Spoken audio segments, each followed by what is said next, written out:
నమస్కారం ఘంటారావానికి స్వాగతం. ముందుగా ప్రధానాంశాలు.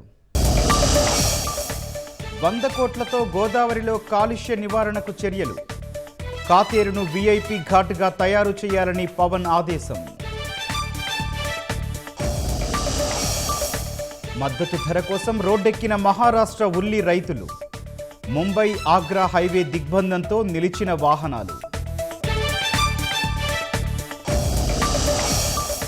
5 రూపాయలకే చేపల కూరతో భోజనం.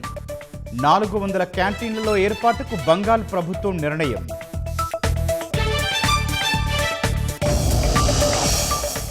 ఖనిజాలు, ఇంధన రంగాల్లో సహకారాన్ని విస్తరించుకోవాలి. సముద్ర నిఘా పెంచుకునేందుకు క్వాడ్ దేశాల నిర్ణయం.